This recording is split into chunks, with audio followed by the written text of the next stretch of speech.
Hi everyone, welcome to ST7 Learnings. So today we are going to continue with the Sketcher Workbench. Let's see some of the new comments, how it works on and what is the importance of those things. So first, let's go to Start, Mechanical Design and Sketching. I give part 1 itself as key, and now we are getting into the Sketcher Workbench. I'll select the plane YZ. So now the plane YZ is parallel to the screen. Okay, so today is on some of the important comments on the sketch tools. Here we have an option known as grid. So in this toolbar, we have an option known as grid. So this grid is normally used where and I need to draw a line. So this grid with respect to point it moves. So you can see it moves by each grid endpoints. So if we need to make a line with respect to grids, we can use this option.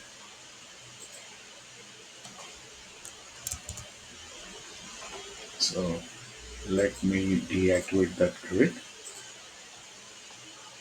Now let's say I need a line from this point,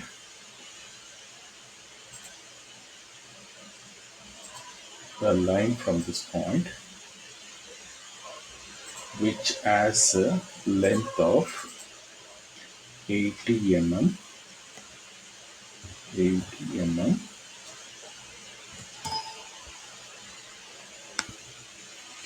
and the angle of between these two, angle of 120 degree. And now I need to put my circle here, and this circle has a dimension of 40 mm. Okay, so in order to get this circle in this particular location from this 00 origin, I have, with respect to this profile, I have created these dimensions in order to arrive this circle and its position. So now, if I try to exit the workbench and do any sort of operation with this circle, so this circle is my final profile. So now if I try to create a hole on this size on a solid body, it's not possible. Let me show you.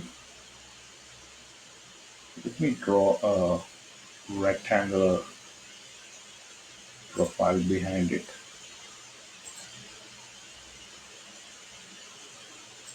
Where I need a hole on it.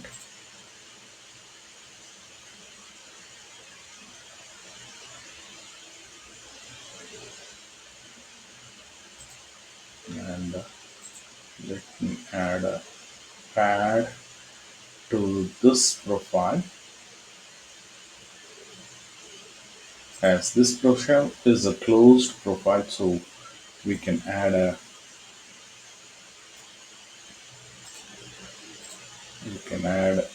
solid to it. In the specification, you treat the sketch one as the sketch, which is this complete profile is a sketch. And sketch 2 is the rectangle profile and it's been padded. So now, in this case, if I try to make a pocket of this circle,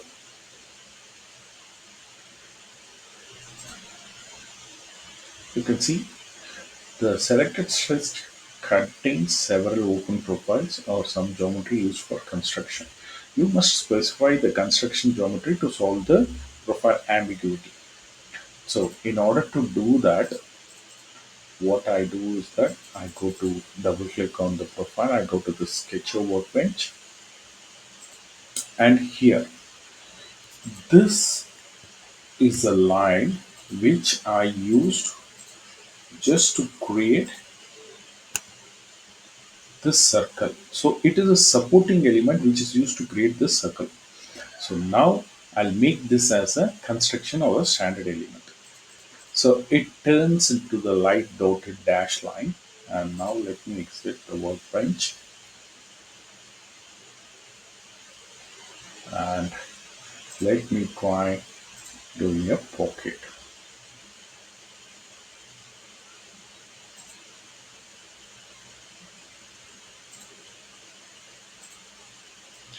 So I can execute a pocket on a solid board. So this is similar where in any case if we need to create a profile which has many supporting entities to it in order to create that profile. So the supporting entities needs to be converted as a construction element. Okay. Now let's go to the next option, which as we discussed in the earlier video. So guys who have not seen my the previous video, please go and check it out so that you will get a better continuity. Here in the Sketcher tools bar, the geometrical constraints and dimensional constraint. The geometrical constraint is an option. Let me delete this profile and then right click and delete. So let me deactivate it and create a rectangle. So if I create a rectangle, you can see the rectangle has been created, but it is in white in color, each entities. Okay. So when I on it and let me create a rectangle now.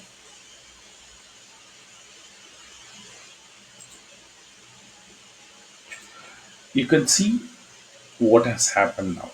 When I on it, you can see this line is horizontal, so it shows the H symbol, and these two lines are vertical, so it shows a V symbol. So these are known as geometrical constraints, which are created automatically when this option is highlighted. And these options can be even seen in the specification tree in the constraints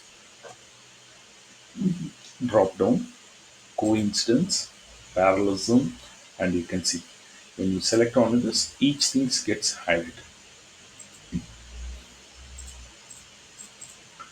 Okay, I believe you guys understood here. Let's come to the visualization toolbar and you can see dimensional constraints. So when I deactivate the geometrical constraint, you can see the constraints are hidden. It means that it's been hidden. It is not visually be seen in the interface of the Sketcher workbench. But the constraints are available, but it is not visible for you. So the reason is we have deactivated this option. Now let's go to the next option, which is known as dimensional constraints. What happens if this dimensional constraint is been removed? Similarly, if you try to create a dimension, yeah, you can see the dimension has been created. So what is the purpose of this option? So when this option is deactivated and when I try to do any sort of, uh, let's say a fillet or a chamfer, you can see Normally in Catia, when you do a fillet or a chamfer or elongated hole, you try to create an elongated hole. A default automated dimensions gets created. So here you can see it's not been created. This dimension has been created manually by me, so that can be created. But the automated dimensions would not be created if this option is deactivated. So let me activate it, and now let me try it over here. So first let me go to the fillet.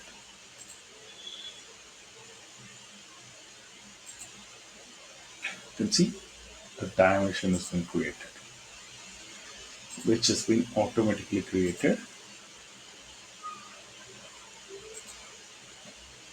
and even we can edit these dimensions.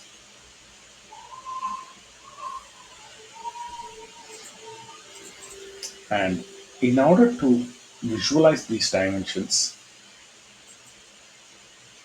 select on this.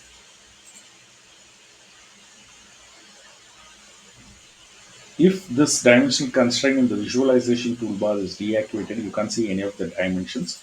When it is activated, you can see the dimensions. So these are some of the most important commands which are necessary for you during sketching. So I hope this session was helpful for you, and let me continue with the profile in the next class. Thanks, guys.